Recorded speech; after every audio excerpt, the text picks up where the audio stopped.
Hola, ¿qué tal, Gi? ¿Qué tal? Muy ¿Cómo buenas. cómo Bueno, por fin estás? entrar. Sí, ¿Qué sí, tal? sí, Muy sí. bien.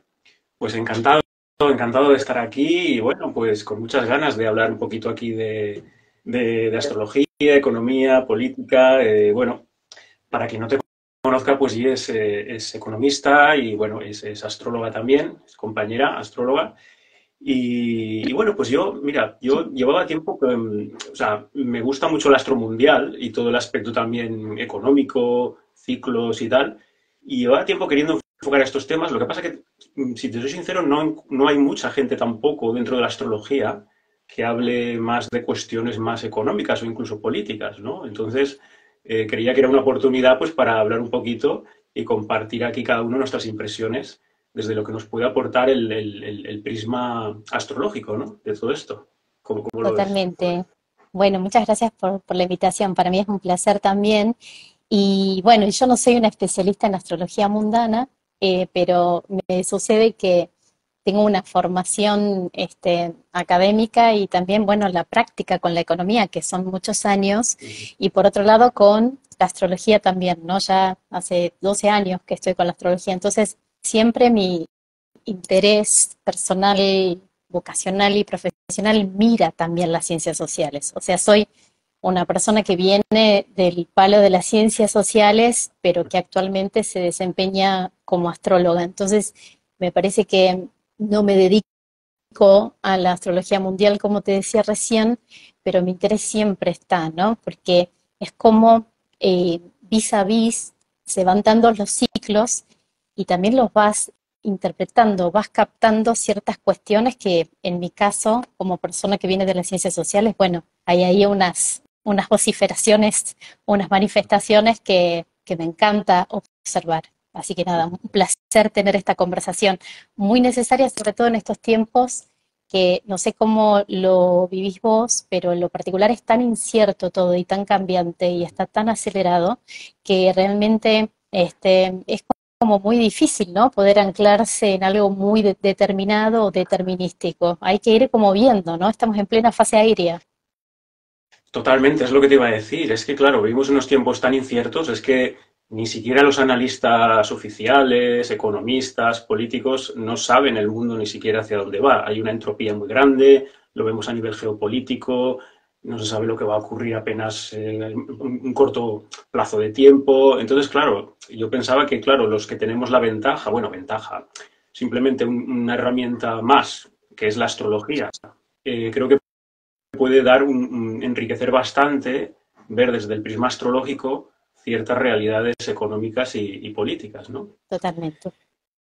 Entonces, yo si te parece, tenía un poco una idea, eh, quería empezar un poco a hacer algunas relaciones astrológicas con determinadas corrientes, con las corrientes ideológicas, políticas y económicas más importantes de la modernidad Vale. y luego entrar más hacia, bueno, pues ver un poquito los ciclos astrológicos más amplios, más grandes, en los que estamos o a los que vamos, para ver un poquito, a ver si podemos poner un poco luz a este mundo tan incierto, ¿no?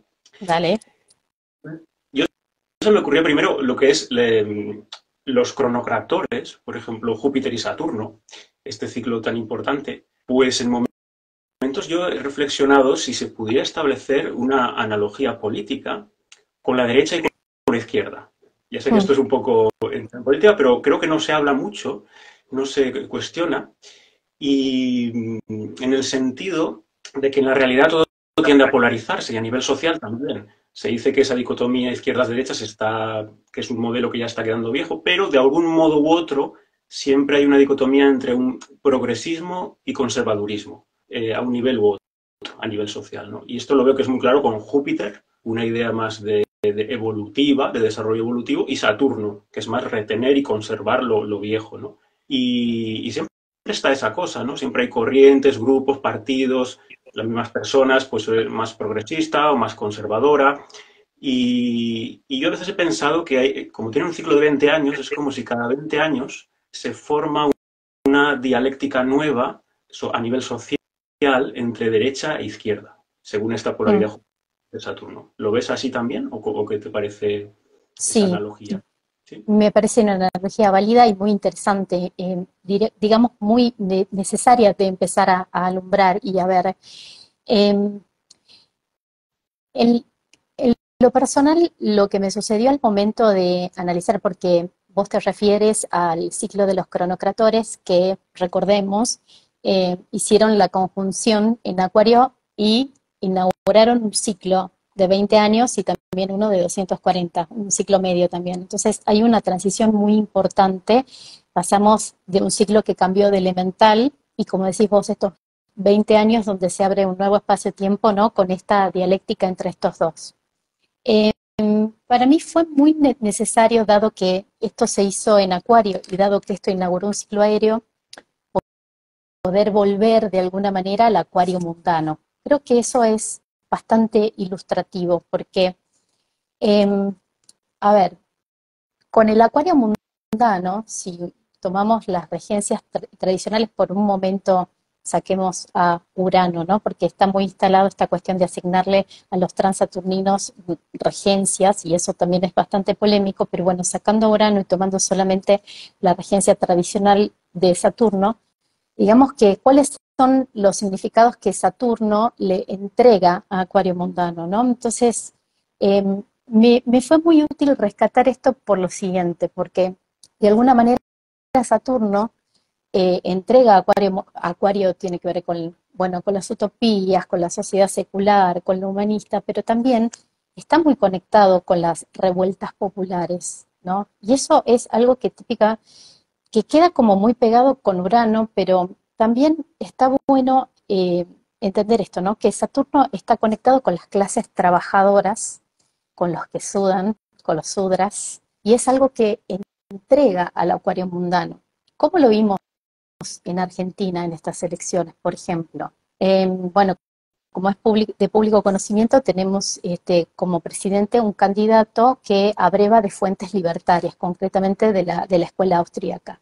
Y esto también lo planteo y lo desarrollo un poquito luego, ¿no? Esta diferencia entre liberal y libertario, que para mí es crucial, es muy importante. Vos un poco como si fueran muñecas rusas, vos traías esto de diferenciar los progresismos de los movimientos más conservadores, la izquierda y la derecha, cómo fue teniendo metamorfosis, y yo te diría, bueno, nos quedemos un poco en esta diferencia entre liberal y libertario también, ¿no? Que es muy importante. Entonces, la cualidad o característica que tuvo estas elecciones muy sorpresivas, que ningún politólogo ni los más destacados pudo advertir, ni las encuestadoras ni nada, porque considero que es un fenómeno que obedece más bien a cuestiones para ser discutidas desde la antropología política, cultural, que desde las ciencias políticas incluso.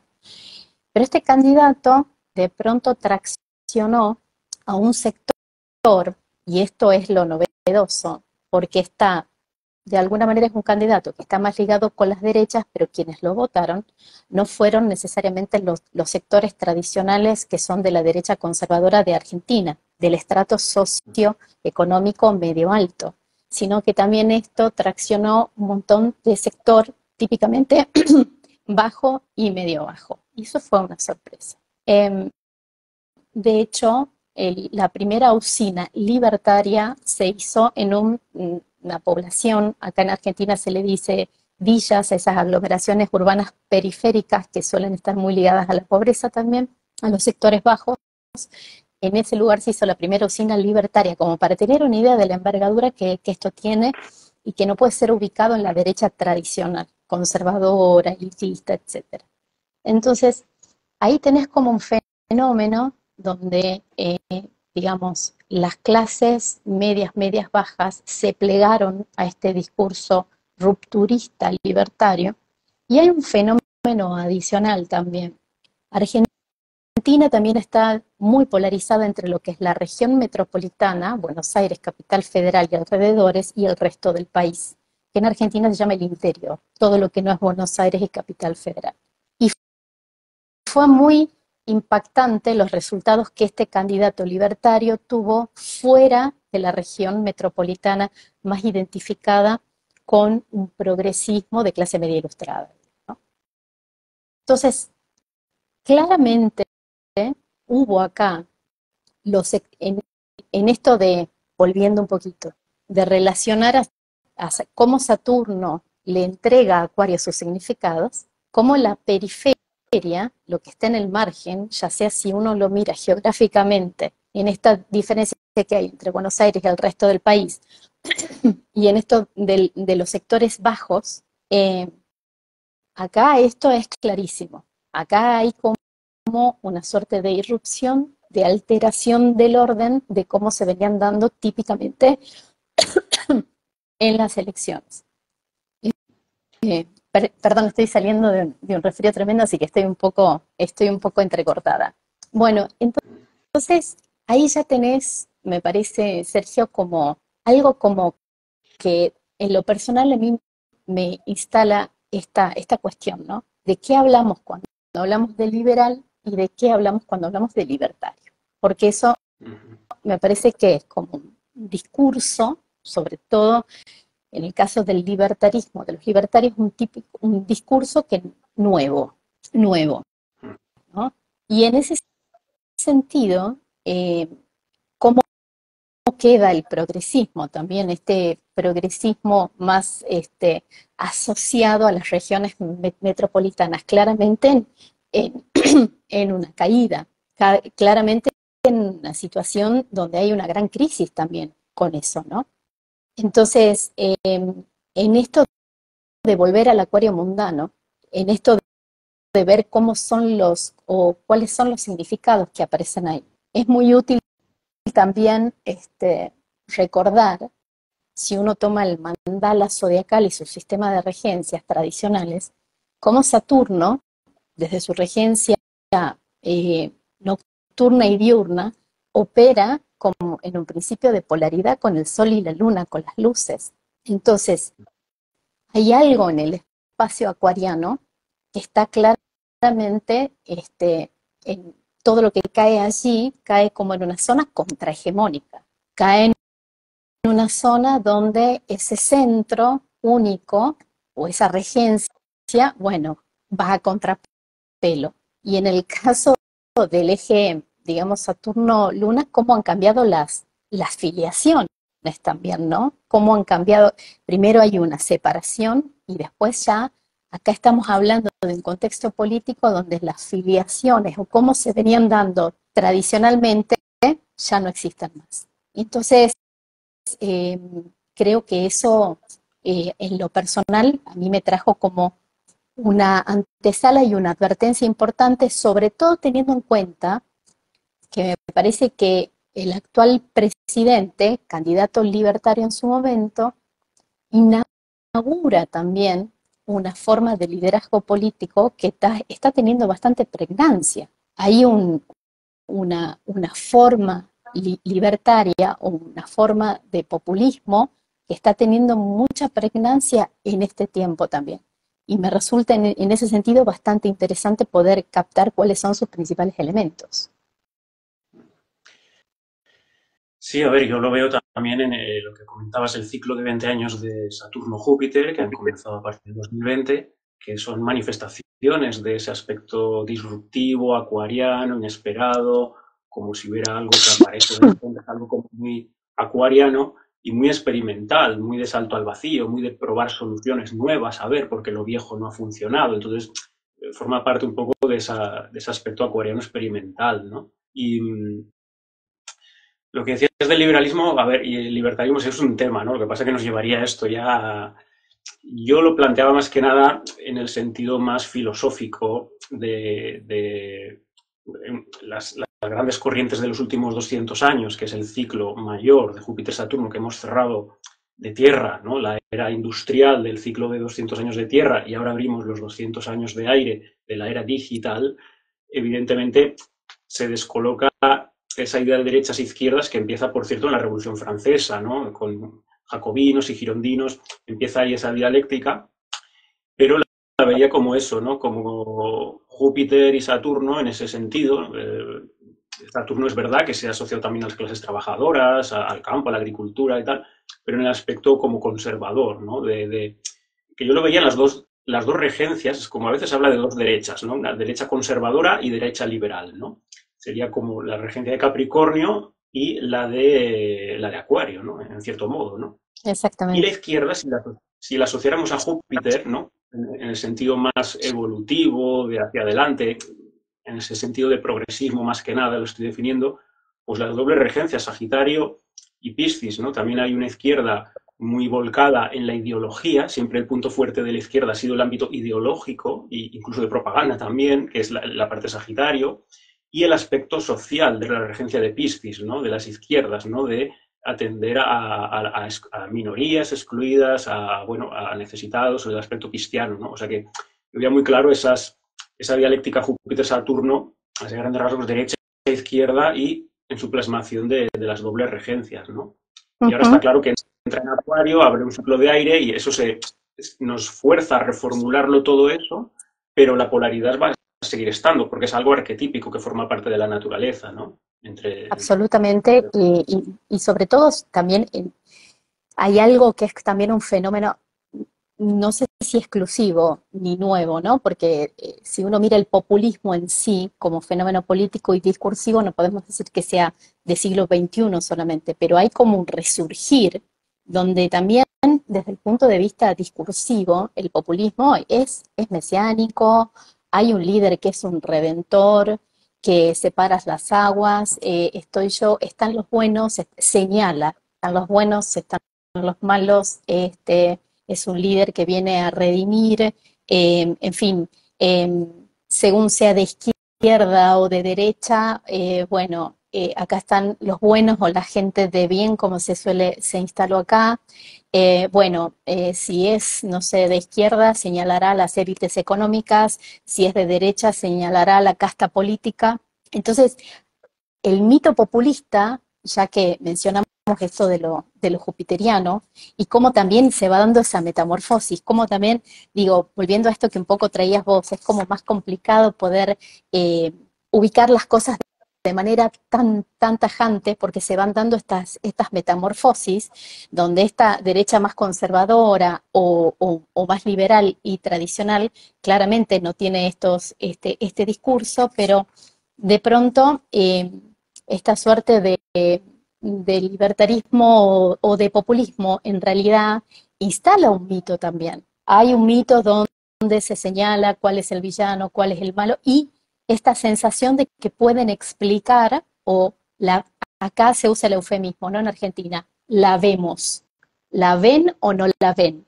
Esto es como una suerte de eslogan que se instaló con bastante éxito, este asunto de la ven y no la ven, como ya que mencionamos a Júpiter, ¿no? Si pensamos en Júpiter Zeus, esto, ¿no? Del rayo del cielo, de la experiencia visionaria, ¿la ven o no la ven? Entonces, hay algo también donde estos liderazgos, concretamente el populista, es, bueno, nosotros la estamos viendo y es así. Y entonces son como mitos y formas discursivas que intentan explicar una realidad que se presenta como muy entrópica o como muy caótico. Nosotros tenemos esta respuesta, ¿no? Entonces, ahí considero también que se van cruzando, se van dando estas metamorfosis y claramente, digamos, el, el progresismo como ideología o cómo se venía llevando a cabo o cómo acá, particularmente en Argentina, estuvo como muy asociado a una corriente política donde, bueno, eso claramente está en una zona de replanteo, de disolución, de cambio y de caos, y emerge todo este discurso. Sí, y es muy interesante.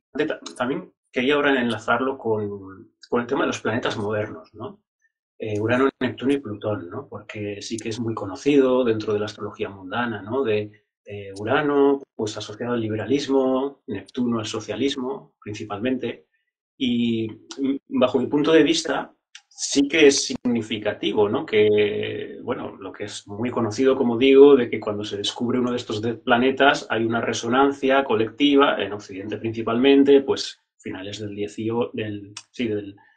18 se descubre Urano, todos los movimientos revolucionarios, la Revolución Francesa, la Revolución Americana y el liberalismo, tanto político como económico. Luego, A mediados del 19, con el descubrimiento de Neptuno, pues evidentemente aparecen, bueno, primero los socialismos utópicos, ¿no? Idealismo neptuniano, luego el socialismo más científico de Marx. Con el descubrimiento justo de Neptuno se publica el Manifiesto Comunista y está clara la asociación de Neptuno con el socialismo. Y Plutón, lo voy a dejar para luego, Plutón, para primero ver esa dialéctica entre el liberalismo y socialismo, ¿no? Que se ve claro entre Urano y Neptuno, ¿no? Es como que a nivel de político, como veo, hay una clara diferenciación, ¿no? De entre el modelo liberal se basa en que el sujeto político es el individuo y la propiedad privada, ¿no? Y de ahí se construye todo, ¿no? Pero desde el punto de vista del socialismo, el sujeto político es el colectivo, ¿no? Y del colectivo, los medios de producción se deben de colectivizar, bueno, toda la ideología socialista, ¿no? Y sí que veo muy claro ahí el individualismo de Urano y el colectivismo de Neptuno, ¿no? En el Mm, liberalismo y el socialismo, ¿no? mm. Lo ves así también. Sí, tal cual, absolutamente. Y conectando con algo que te decía al principio, que bueno, que por ahí no da el contexto para desarrollarlo extensamente, lo haremos en otro encuentro, pero realmente sí es importante esta suerte de distinción entre liberal y libertario. Personalmente considero de que lo uraniano acá está muy bien representado por el libertarismo. ¿En qué sentido? Eh, Vos dijiste algo que es muy acertado. Por ejemplo, en el caso del libertarismo, concretamente si tomo dentro de lo que es el movimiento libertario, que puede ser muy vasto, la escuela austríaca, por ejemplo, que nació en Viena, eh, a ver, en primer lugar, el punto de partida de la escuela austríaca es, bueno, la acción humana, un poco lo que traías vos, ¿no? La acción humana individual que siempre tiene una finalidad, un objetivo. Maximizar ganancias, minimizar costos, por ejemplo. Y para eso esa acción va a seguir determinados axiomas, que son verdades inapelables e indiscutibles, que ni siquiera hace falta demostrarlas empíricamente, ¿no? Eh, Eso la escuela austríaca lo llama praxeología, es decir, la libertad individual, la propiedad privada, en fin, tienen un par de axiomas y de cosas. La acción individual va a lograr ese objetivo. Eh, Incluso en ese sentido, es como una escuela que brega por el Estado en su mínima expresión, porque consideran que es básicamente un obstáculo. Es muy interesante también ver cómo ellos miran el monopolio, ¿no? Porque es una teoría que tiene un sesgo que es darwinista. Pez grande se come a pez chico. ¿En qué sentido? Si uno lo mira desde el prisma liberal, las prácticas liberales, por ejemplo, de defensa de la competencia, etcétera, están muy instaladas o son muy importantes. En el caso del libertarismo, no. Bueno, existe el monopolio porque lo hacen mejor que nadie. Entonces, hay un par de, la economía es una ciencia deductiva, digamos, la visión que ellos tienen es axiomática y a lo que tiende esto es fuertemente a la acción humana. Es bien interesante esta polaridad que marcas vos y que me parece muy significativa, porque la escuela austríaca es contemporánea a la Rerum Novarum, cuando arranca la doctrina social de la Iglesia con el Papa León, creo que León XIII, esas suertes de encíclicas sociales son contemporáneas al inicio de la escuela austríaca.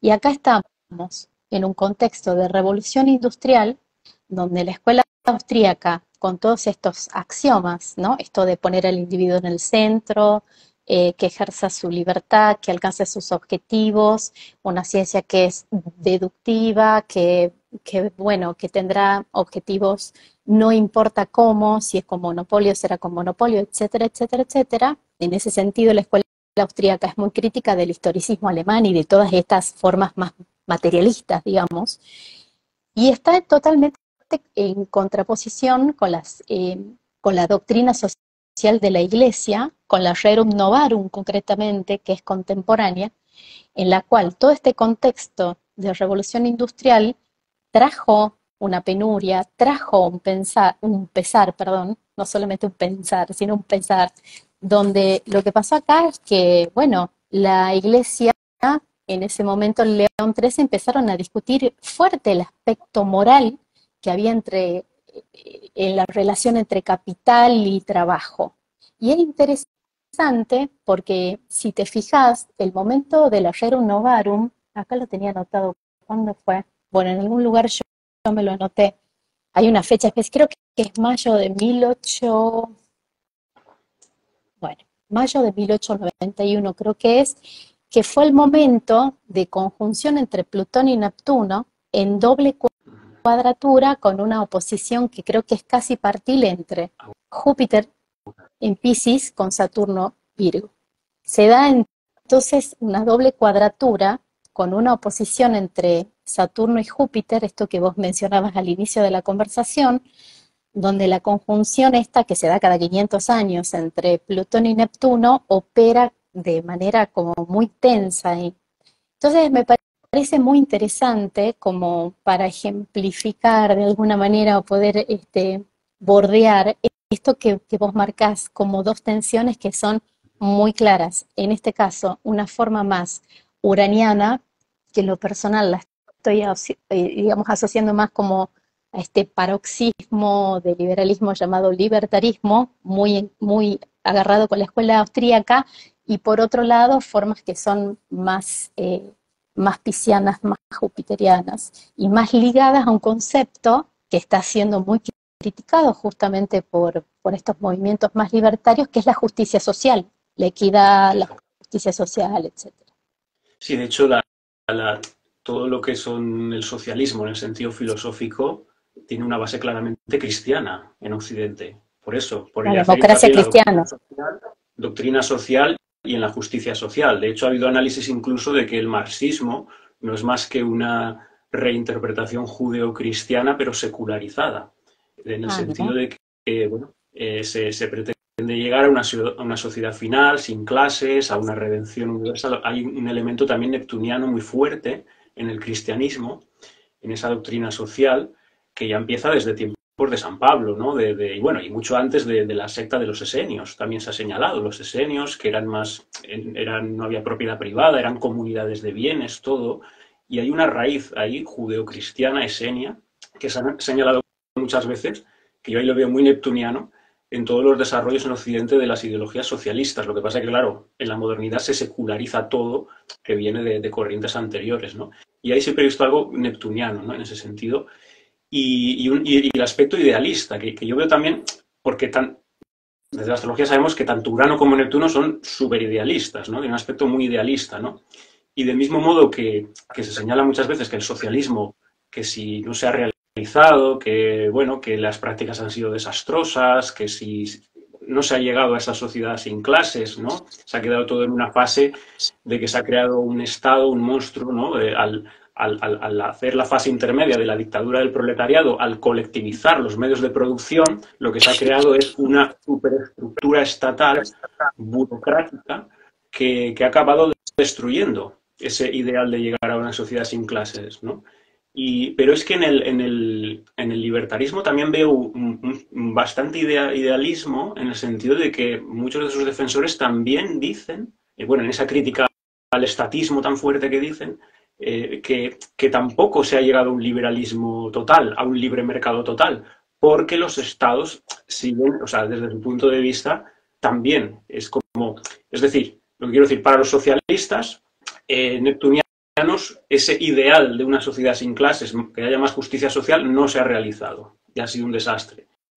Pero para los liberales, ellos defienden que los estados, o sea, que no existe un capitalismo en el sentido como ellos lo definen. Existe un capitalismo de Estado o una corporatocracia, que esas corporaciones están en connivencia con los estados y eso rompe el libre mercado a las pequeñas y medianas empresas. Bueno, eso lo defienden también. O sea, que no existe de facto un liberalismo en el sentido ese más ideal del libre mercado, ¿no? Creo Entonces que veo no como que hay, los dos, los creo dos que no hay, es un perdón, creo que idealismo. no hay mejor comprobación de esta cuestión con los transaturninos que no son visibles a ojo pelado, que están más allá del umbral saturnino, esta dificultad de lidiar con lo que ocurre en el reino de este mundo, digamos, ¿no? Eh, siempre pensaba en eso mientras te escuchaba. Claro, Urano tiene un ideal de libertad, que evidentemente en lo factual ese ideal de libertad pues es muy complicado. Y Neptuno tiene un ideal de justicia social que también es muy difícil de realizarse, ¿no? Y claro, y aquí entraríamos ya en el estudio de la historia, de las corrientes. Pero bueno, quería enlazarlo luego con el que queda, con Plutón, que me lo he dejado un poco así, porque comúnmente en la astrología mundana a Plutón, pues eso, se le sigue la secuencia siempre, pues bueno, se descubre Urano, el liberalismo, se descubre Neptuno, el socialismo, y normalmente se suele, desde siempre todos los libros han puesto, bueno, Plutón, se descubre Plutón en los años 30, pues los fascismos, ¿no? Y los fascismos, los totalitarismos, mejor dicho, porque también podría ser el totalitarismo bolchevique, tal, o sea, los totalitarismos, ¿no? De los años 30, ¿no? Aunque yo lo veo más en un sentido, Plutón, con la plutocracia, en el sentido de la oligarquía bancaria. Porque veo muy significativo que, aunque oficialmente se descubre en 1930, ya con el comienzo de la Primera Guerra Mundial, 2014 o así, ya se tenía constancia de Plutón. Ya, a nivel de cálculos ya se considera que ya sería una primera irrupción, ¿no? ¿Qué pasa justo ahí? Justo se instaura la Reserva Federal de Estados Unidos en 1913, ¿no? O sea, comienza la Primera Guerra Mundial, pero yo lo veo ahí muy significativo porque Plutón yo veo que es la oligarquía bancaria que somete a través de la deuda. Y eso lo veo súper plutoniano, someter a través de la deuda, del dinero deuda. Y eso se forja con el golpe de Estado que da la Reserva Federal en Estados Unidos en 1913, que desde entonces está ese modelo liberal, que los liberales tanto hablan de la constitución de los Estados Unidos de América, ¿no? En 1913 hay como un golpe de Estado de la oligarquía bancaria, ¿no? Al crear la Reserva Federal, ¿no? Y desde entonces, en 100 años, se ha creado un modelo en el que a día de hoy los estados hay una crisis de deuda soberana tremenda, porque todo está en deuda, ¿no? Y yo creo que esto es Plutón, es la oligarquía bancaria a través de esclavizar con la deuda. O sea, más que los Mm. fascismos y tal, porque los fascismos yo lo veo como una prolongación del socialismo, son formas de socialismo. Tanto el italiano como el alemán son formas de socialismo. Pero, y estatistas también. Pero Plutón lo veo eso, lo veo como la oligarquía bancaria. Sí, No sé si lo ves así lo veo súper plutoniano, ¿no? La deuda, someter, tal, lo veo súper plutoniano. absolutamente, absolutamente. Bueno, ¿Sabes qué estaba pensando? allí en Argentina, perdona, allí en Argentina, pues lo tenéis también de primeras con el Fondo Monetario Internacional y todo, lo vivís en primera Histórico, persona, todo. sí, sí, sí, totalmente. Eh, Me estaba acordando en su momento cuando me puse como a explorar un poco este fenómeno libertario, me estaba acordando sí, hay una suerte de filósofo, columnista, pensador que está muy ligado a las extremas derechas allí en España, que hace toda una interpretación de la alegoría de la caverna de Plutón. Y es, bueno, un poco escalofriante, pero es interesante en ese sentido, porque lo que él dice, ¿no? Un poco en esta cuestión de la alegoría de Platón, bueno, esto de, bueno, salir de la caverna hacia la luz, el entendimiento. Pero todo esto, Platón lo escribe en un contexto, en un ensayo que es político. Entonces él dice, ¿quiénes están interesados en lo que sucede en el nivel de la caverna? Bueno, los reyes, ¿no? Entonces, ¿por qué no pensar como reyes? ¿En qué sentido? Controlar la caverna, es decir, en su repertorio de imágenes y proyecciones, para proteger lo que realmente está mirando el rey, qué es lo que ocurre en el subsuelo, los tesoros, la moneda, ¿no? El oro. Entonces, me pareció impactante porque si consideramos que Plutón justamente tiene que ver con, es como algo que opera muy a nivel del inframundo, de hecho, Campbell creo que es, cuando él se mete con los misterios de Eleusinos, dice, bueno, en ese momento donde debajo de la tierra se guardaban los granos Entonces Plutón era una suerte de guardián de los granos que se resguardaban debajo de la Tierra para protegerlos del calor extenuante.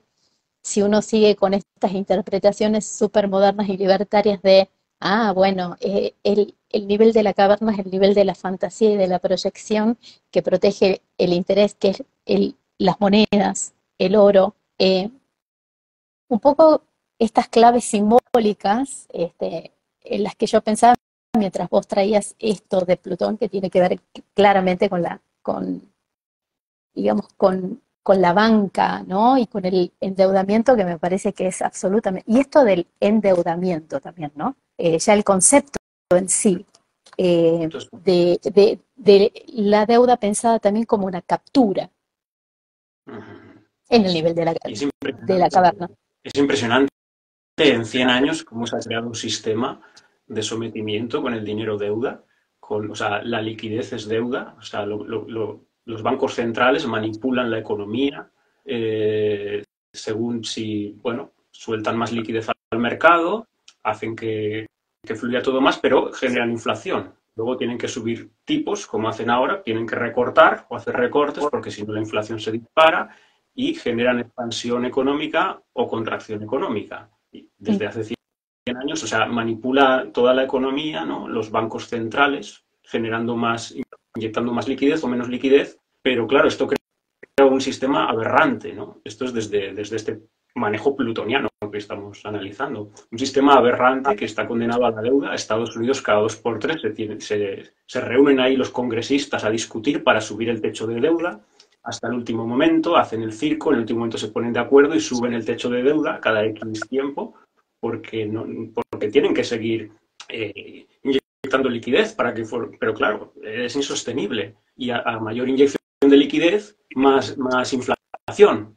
Esto, claro, que allí en Argentina, pues ya, bueno, Sí, inflación, pero es que es lo que dicen mucha gente, ¿no? Que estáis en la vanguardia en Argentina y que se va a dar la argentinización del mundo, ¿no? Es lo que se dice muchas veces, ¿no? En el sentido de que el sistema es inflacionario, porque para continuar funcionando van a tener que seguir inyectando liquidez, pero si inyectan liquidez, va a la larga genera inflación. Entonces, ese impuesto oculto que es la inflación, que lo que hace es empobrecer cada vez más a la población.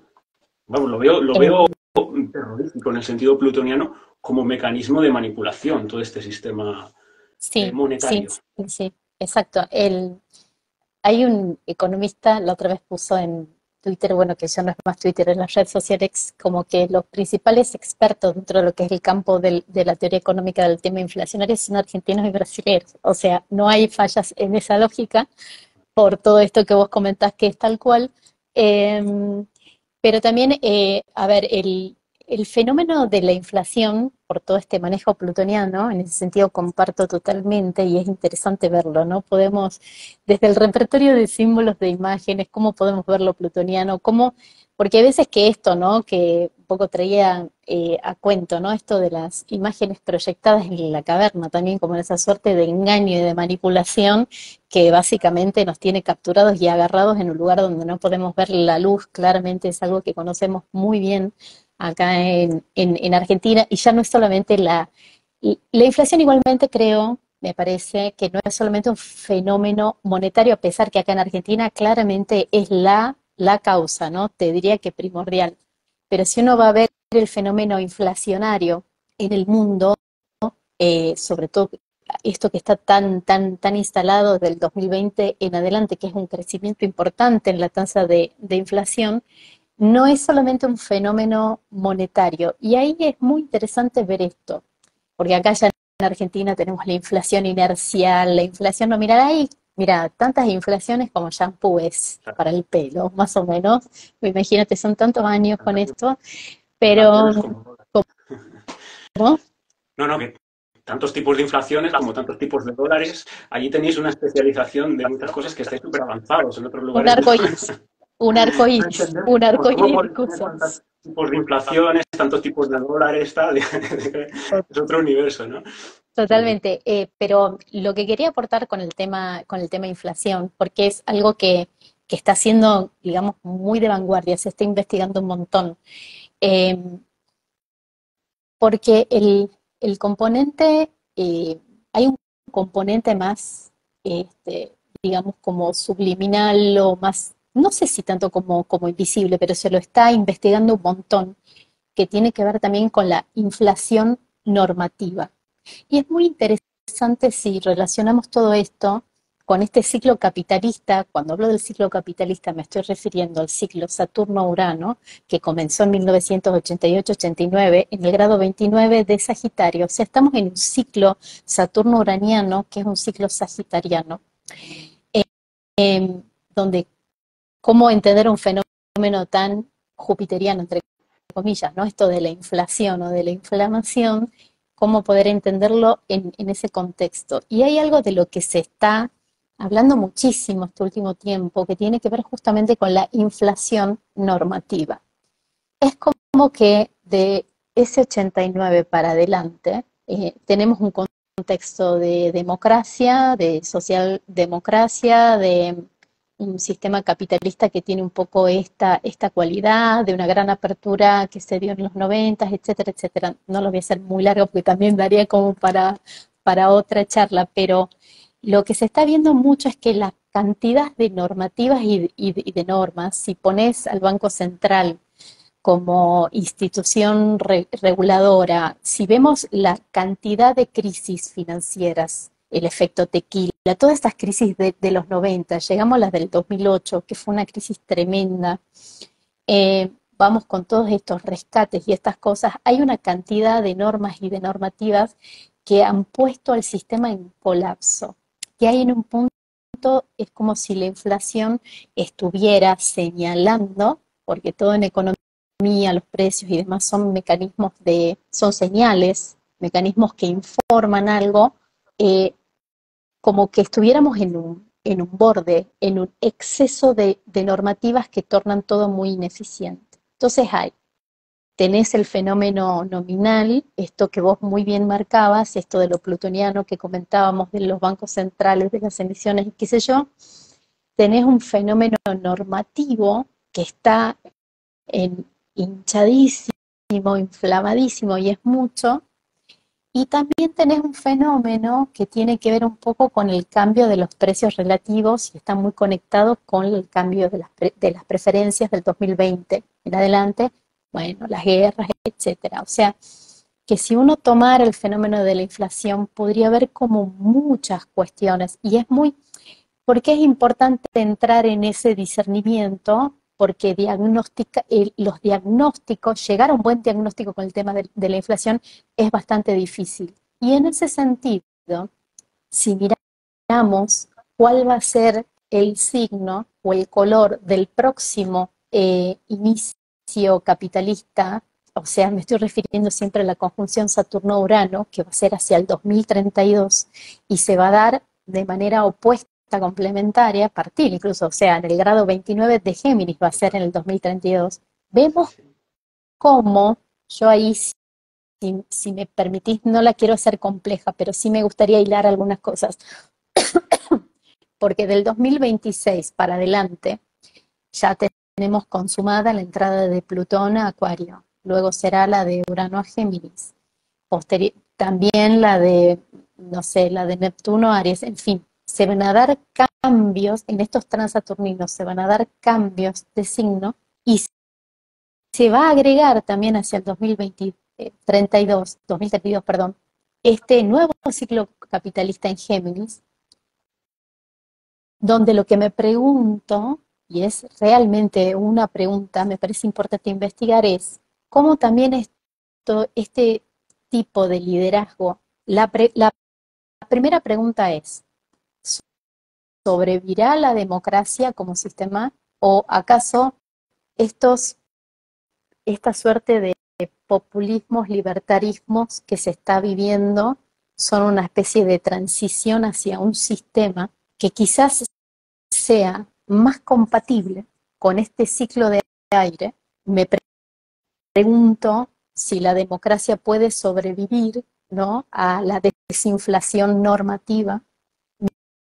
Me pregunto si acaso estas formas de liderazgos más autocráticas y más hiperpersonalistas, que acá en Argentina, por ejemplo, se está evaluando una gran ley para derogar un montón de leyes, un paquete de reforma muy importante, es como derogar leyes de un plumazo, básicamente, y hay toda una tensión con esa. Entonces, me pregunto si desde el punto de vista legal y normativo no estamos yendo a algo más minimalista, donde se van a reducir drásticamente estas cosas, se van a eliminar drásticamente otras, y si la democracia ha de sobrevivir en este contexto, ¿no? Eh, Porque eso es como una tendencia que observo y muchas preguntas que tengo. No sé cómo lo ves vos. Uf, claro, aquí entraríamos el ciclo Saturno-Urano, como bien has comentado, efectivamente. Y, a ver, desde luego que de 2026 a 2032 hay un arco ahí de años importante que se va a consumar y se va a ver más claramente esta transición de tierra a aire que está en ese contexto mayor, de los cronocratores, de 200 años de tierra a aire, ¿no? Por eso, porque la del 2032 coincide que es en Géminis, ¿no? Que es aire también, ¿no? Está claro que los ciclos Saturno-Urano han coincidido bastante con el modelo capitalista, evidentemente, con Urano y tal, con Estados Unidos, con la hegemonía de Estados Unidos han coincidido mucho, porque fíjate que justo se da en el año 41, 42, 43, por ahí, se dio cuando entra Estados Unidos en la Guerra Mundial y a partir de ahí toma la hegemonía mundial. O sea, el orden mundial que estamos a día de hoy es porque Estados Unidos entró en la Segunda Guerra Mundial en esa conjunción de Saturno-Urano, que creo que era en Tauro, y que además coincidió, me escucho con un poco de eco, a ver, Yo te que recibo. además coincidió con Bretton Woods, la instauración del patrón dólar como moneda internacional, ¿no? Entonces, ahí hay un ciclo, y luego está el ciclo del año 88-89 que has comentado en Sagitario, que coincide con la caída del muro de Berlín y, bueno, comienzo del neoliberalismo que se llamó capitalismo. Entonces, sí que está muy sincronizado con los modelos de capitalismo y liderados por Estados Unidos. Y en 2000, la década de los 30, no sé qué transición puede haber ahí en cuanto a la transición del hegemón hacia China, por ejemplo, porque China sintoniza más con el aire también, ¿no?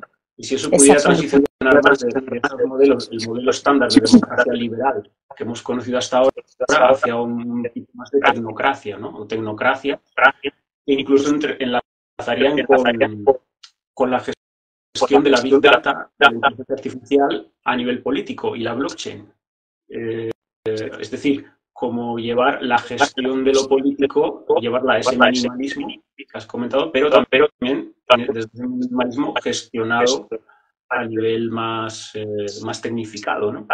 Y que Exactamente, tal vez lo de exactamente. Argentina sea un experimento que se está haciendo ahí, ¿no? Para Creo probarlo, a ver. que exactamente. Igual lo que sucede un poco con, a ver, este presidente con este signo y con toda esta impronta tiene poco tiempo, ¿sí? En funciones. Hay que ver. Me gusta pensar al aire también, eso que trae el elemento al aire que tiene que ver con la representación. El aire como representación, ¿en qué sentido? Que hay muchas cosas, y esto en esto se parece con Bukele, por ejemplo, de que de Uh-huh. pronto son personas líderes que se comunican a través de Twitter, se comunican a través de la red social. De hecho, hay una forma muy compulsiva de comunicarse de esa manera. Por ejemplo, pasó en Davos hace poco, ¿no? Estaba el presidente en Davos hablando sobre la amenaza del socialismo en un contexto donde sí, esa sombra no acecha justamente ahí. Pero hay algo de la representación en el sentido como que se enuncian cosas, por ejemplo, Bukele sobre el Bitcoin, y Javier Milei por su parte, digamos, anuncian cosas, dicen cosas que no necesariamente están conectadas con una realidad como algo que está emprendido o iniciado. Acá particularmente en Argentina se está insistiendo muchísimo con el tema de la dolarización, pero si vos te vas a los hechos, todavía estamos bastante lejos de esa instancia.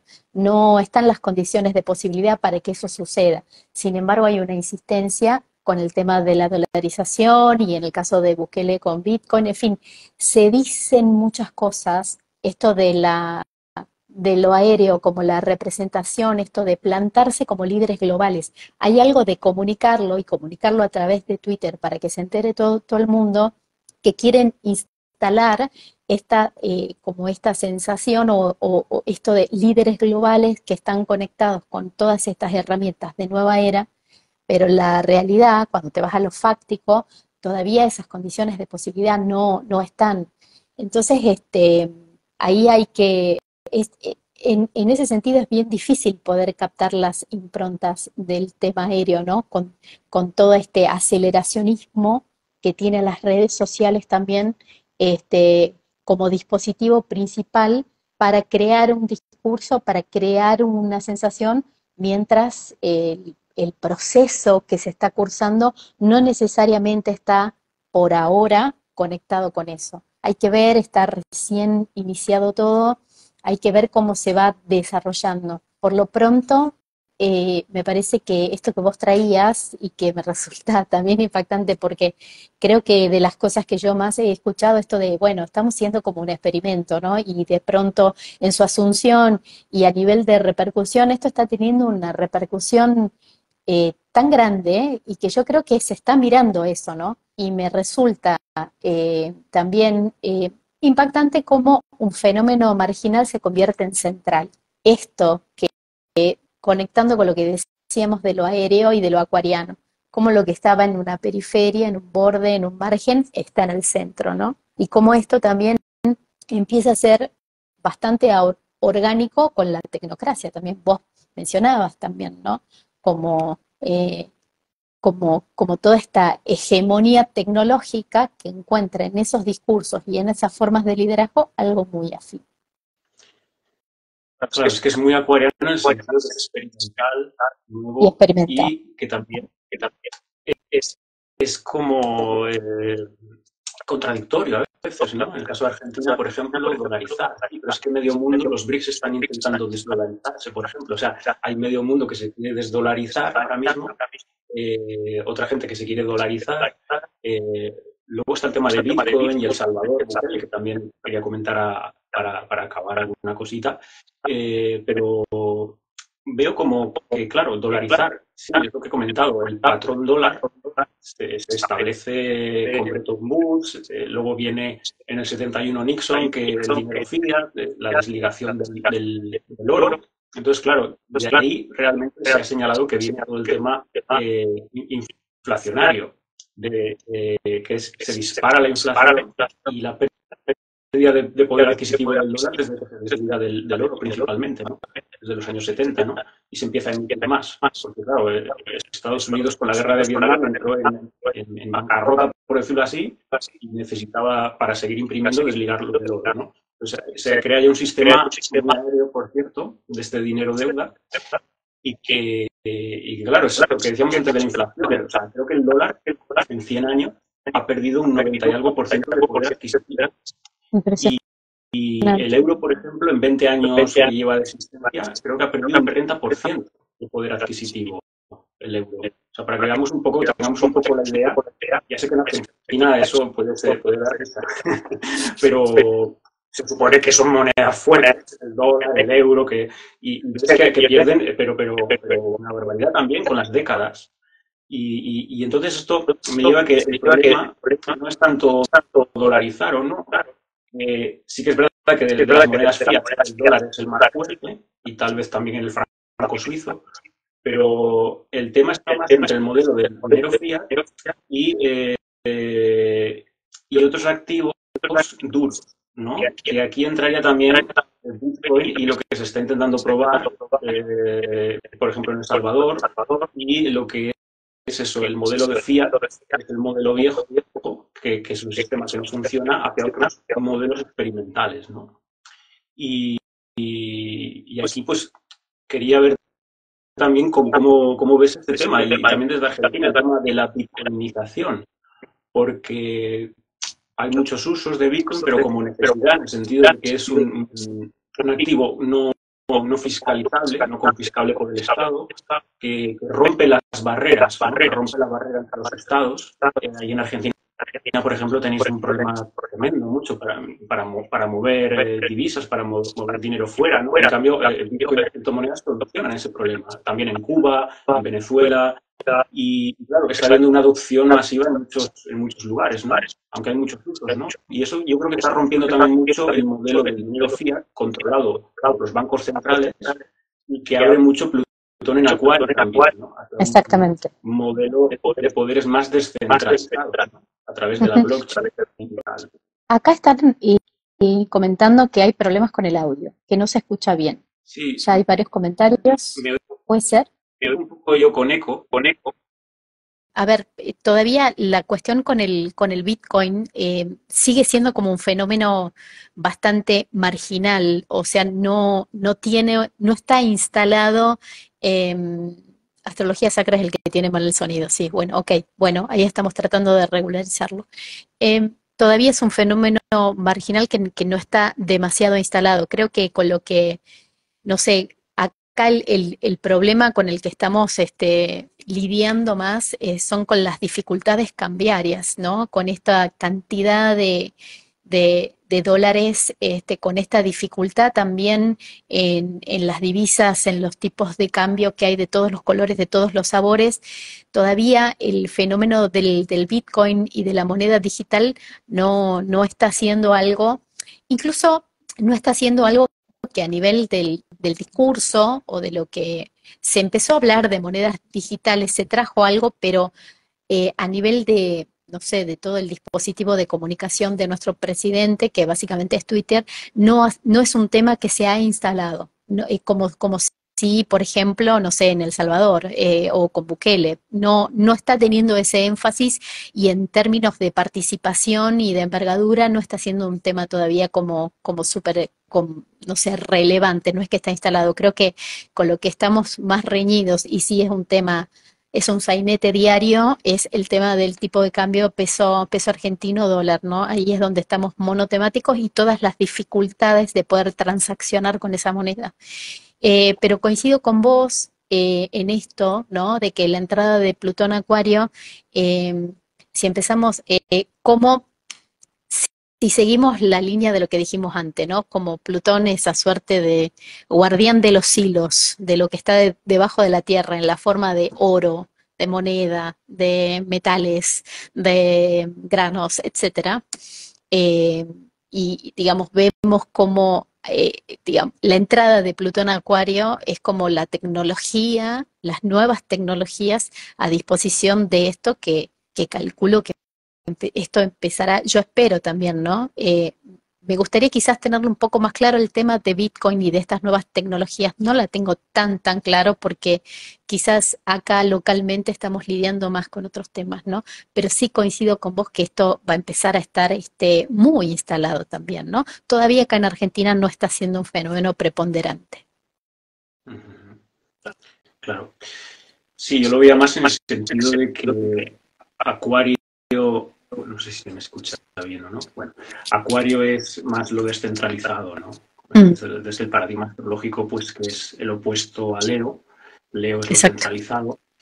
Y precisamente el orden mundial en el que estamos es el que se estableció de la Segunda Guerra Mundial, que estaba Plutón en Leo, que son esos poderes muy fuertes de Plutón en Leo, todas las instituciones que se instalaron ahí, la hegemonía de Estados Unidos. Y ahora Plutón en Acuario pues va a poner a prueba eso, la oposición, Plutón en Acuario, a todo lo de Plutón en Leo, ¿no? Y con Plutón en Leo se crea la OTAN, la CIA, bueno, el Estado de Israel también, la China comunista también. O sea, se crean con Plutón en Leo muchas formas de poder muy centralizado, ¿no? Y ahora con Acuario, pues también en relación a lo que se habla del mundo multipolar, ¿no? Este nuevo modelo, Exacto. que no hay un claro hegemón, ¿no? Como hasta ahora, ¿no? Va a haber como muchos polos, ¿no? Acá también otra cuestión que me parece que también podríamos observar, ¿no? En esto de la entrada de Plutón hacia Acuario, muy relacionado con la biotecnología también, ¿no? Todas estas sequías y estos calores tan intensos y tan fuertes, cómo empiezan a impactar en los procesos productivos. Esto lo digo un poco mirando a la entrada de Plutón en Acuario, cómo se relaciona. Por un lado está toda esta cuestión, ¿no? De monedas, de bancos centrales. Nota al pie, nuestro presidente ya tiene la intención de cerrar el Banco Central, o eso fue uno de sus caballitos de batalla en la campaña. Quiere cerrar el Banco Central y privatizar los bancos nacionales, ¿no? O toda forma, digamos, de fondo fiduciario y demás que esté conectado con eso. Entonces hay una intención, si querés, que va en línea con lo que decís, pero en esto del aire y la representación me estaría costando ver cuáles son los indicios. Por ahí tengo una cabeza que es demasiado empírica todavía, ¿no? Entonces ves el axioma, ves el Twitter, ves cosas, pero decís, bueno, ¿están las condiciones de posibilidad? Para eso estamos cerca. Bueno, pareciera que a momentos son enunciaciones, pero eso no quita que sea una intención que se ejecute cuando estén dadas las cosas. Retomo esto que te decía también, ¿no? Me parece muy interesante observar a nivel Plutón, bueno, cuáles son todas las posibilidades, no sé si todas, pero algunas de las posibilidades que puede tener esta entrada de Plutón a Acuario, y, y me resulta también bastante, o estoy observando con bastante atención, ¿no? Todos estos avances científicos que están aplicados a la biología, a la anatomía, a la naturaleza, al tema médico, bueno, y a la biotecnología también, ¿viste? Yo asocio, no sé cómo lo verás vos, pero Plutón en Acuario también muy a lo biotecnológico, de alguna manera. Totalmente. Siempre que ha habido planetas por Acuario, en los años 90, finales de los 90, entró Urano, Neptuno en Acuario y empezó el tema de las clonaciones, del genoma humano, justo con esos pases de Urano en Acuario.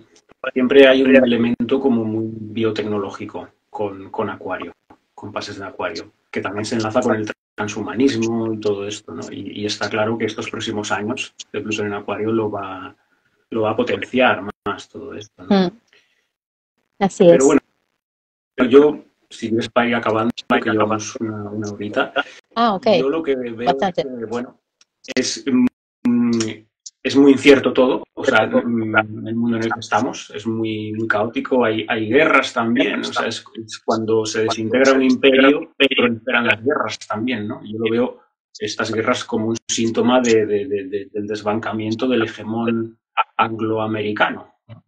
Entonces, es muy incierto, la incertidumbre forma parte también de lo acuariano, lo novedoso, lo disruptivo, lo experimental, y yo lo que sí que veo es eso, es que sobre todo en ese margen del 2026 al 2032, como que puede haber como mucha aceleración. Y ya estamos en esa aceleración, ¿no? Pero mucha aceleración, ¿no? Sobre todo El cuando entre Urano en aceleracionismo, Géminis. sí, sí. Esta cuestión del aceleracionismo creo que está siendo súper importante y súper palpable también. Y también es interesante mirar esto, ¿no? Como, porque, a ver, si tomamos los trans-saturninos, ¿no? Plutón todavía en Capricornio, Urano todavía en Tauro y Neptuno todavía en Piscis, ¿no? Que están como en zonas de trígonos barras sextiles, pero de los últimos, los grados los grados finales de cada signo, que siempre son grados problemáticos, ¿no? Si tomamos términos, decanatos, etcétera.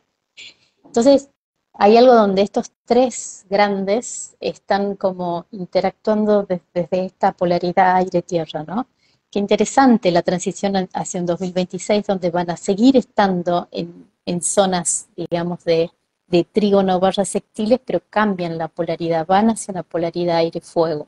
Entonces, 2024 es un año muy importante también porque hay muchas elecciones, incluida la de Estados Unidos también.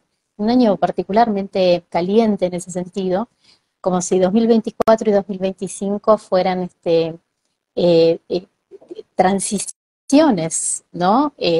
O finalizaciones, no sé si civilizaciones, pero transiciones muy grandes hacia eso que vos traes, ¿no? Este segmento 2632, que es un segmento que algunos dicen, ¿no? Tomando las predicciones de Andrés Barbo, viste que él dice, bueno, es como la entrada al siglo XXI, ¿no? Lo pone en esos términos. Comparto con vos esa sensación de mucha incertidumbre, esto que trae la cuestión aérea tan volátil, de tanta representación, esta cuestión tan performática en los discursos, pero donde hay una distancia muy grande con las realidades, esta transición y este cambio de elemental también, donde en lo personal creo que hay poca claridad. Lo que sí, bueno, sí estuve todo este tiempo, casi del 2020 a este tiempo, muy interesada en poder ir envolver, ¿no? A las vasijas viejas y poder ver cosas desde la peste negra del siglo XIV hacia todos estos fenómenos como si fueran bloquecitos que vamos teniendo, que se combinan con la observación que uno va teniendo, siempre, en mi caso personal, parada desde la duda y desde la pregunta y muy interesada en observar. Así que bueno, agradecida con la invitación, Sergio, un placer. Bueno, agradecido igualmente, que se ha pasado enseguida la Sí, horita. Y yo creo que hemos tocado muchos temas. Creo, evidentemente, de cada tema podríamos abrir debate y nuevas ideas, nuevas inspiraciones, porque además son temas que tienen una complejidad, porque entramos en el aspecto también de lo social, de lo político y de lo económico, y ahí hay un entramado histórico también que es difícil sintetizarlo y abordarlo esto, pero bueno, creo que hemos lanzado algunas pildoritas y algunas cuestiones para que la gente pues también, bueno, le anime también a hacer algunas correlaciones, más sobre todo desde la astrología, que es desde lo que lo estábamos enlazando aquí. Así totalmente. que, pues nada más, pues lo dejamos aquí si te parece. ¿Cómo no? Y mucho gusto, pues si más adelante hacemos otro análisis o según cómo evolucionen los acontecimientos, ¿no? En estos mundos, en este mundo tan loco que Totalmente, estamos, pues iremos viendo, ¿de acuerdo? totalmente. Pues muy Bueno, bien, pues un muchísimas gracias. abrazo muy fuerte. Que vaya muy bien. Otro. Hasta Chao, chao, luego. gracias.